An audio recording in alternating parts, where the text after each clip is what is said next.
इस्लाम का पैगाम सीधा है, हमें बेहतर इंसान बनना है और इसकी बुनियाद इंसाफ है। इंसाफ का मतलब है हर किसी के साथ बराबरी और सही सुलूक। कुरान बार बार याद दिलाता है कि इंसाफ अल्लाह को बहुत पसंद है। इंसाफ सिर्फ अदालत तक सीमित नहीं, बल्कि रोजमर्रा की जिंदगी में भी जरूरी है। घर, दोस्तों, काम की जगह, हर जगह। इस्लाम की खूबसूरती यह है कि वह हमें दुश्मनों के साथ भी इंसाफ करने का हुक्म देता है। जब कोई हमें तकलीफ देता है तब भी कुरान कहता है कि तुम्हारी दुश्मनी तुम्हें इंसाफ से न हटा दे। इंसाफ करना अल्लाह के करीब होने का रास्ता है। तकवा का मतलब है हर काम यह सोचकर करना कि अल्लाह देख रहा है। सोचिए, अगर हर कोई इंसाफ करे तो दुनिया में सुकून और अमन हो जाएगा। इस्लाम हमें यही सिखाता है, इंसाफ से भरी दुनिया बनाओ और इसकी शुरुआत खुद से करो। कुरान पाक की सूरह अल मायदा आयत 8 इंसाफ की रोशनी है। इसमें अल्लाह फरमाता है, ऐ ईमान वालो, अल्लाह के लिए मजबूती से खड़े हो जाओ, इंसाफ के साथ गवाही दो। किसी की दुश्मनी तुम्हें इंसाफ से न रोके, इंसाफ करो, यही तकवा है। इस आयत का पैगाम साफ है, मुसलमान की पहचान इंसाफ है, चाहे हालात जैसे भी हों। अल्लाह कहता है, तुम्हारा मकसद सिर्फ उसकी रजा होनी चाहिए। सच की गवाही दो, चाहे अपने खिलाफ ही क्यों न हो।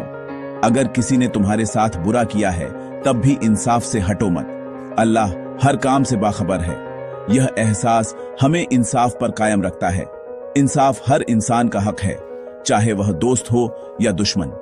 इस्लाम हमें सिखाता है हमारा रिश्ता अल्लाह से है, लोगों के बर्ताव से नहीं।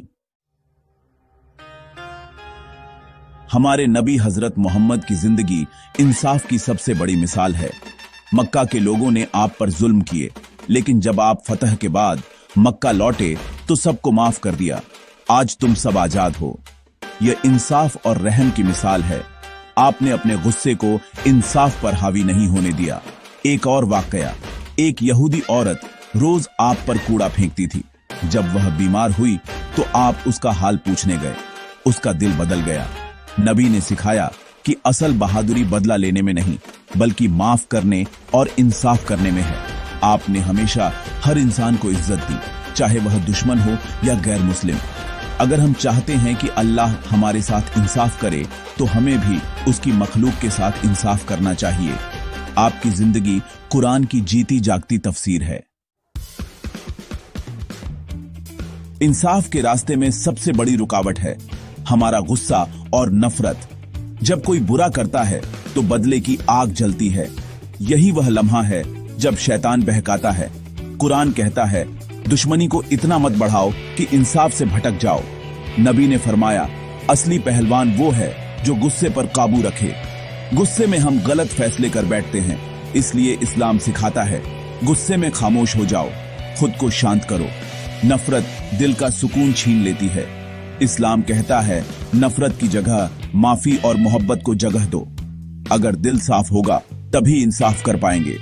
हमें रोज अपने दिल का जायजा लेना चाहिए। माफ करना कमजोरी नहीं, बल्कि अल्लाह की रजा के लिए है। कुरान और नबी की तालीमात अमल के लिए है, सिर्फ सुनने के लिए नहीं। इंसाफ का सबक रोजमर्रा की जिंदगी से जुड़ा है, पड़ोसी, दफ्तर, बाजार, हर जगह। अगर कोई आपके साथ बुरा करे तो इंसाफ यह है कि मसले को सुलझाओ, न कि लड़ाई बढ़ाओ। मुसलमान होने के नाते हमें सोचना है, अल्लाह हमसे क्या चाहता है। इंसाफ सिर्फ बाहर नहीं, घर में भी जरूरी है। हर रिश्ते में बराबरी और ईमानदारी। इंसाफ का पैगाम इंसानियत का पैगाम है। ये हमें अल्लाह के करीब करता है। दुआ करें कि अल्लाह हमें हर हाल में इंसाफ पर कायम रखे और हमारी जिंदगी दूसरों के लिए मिसाल बन जाए। आमीन।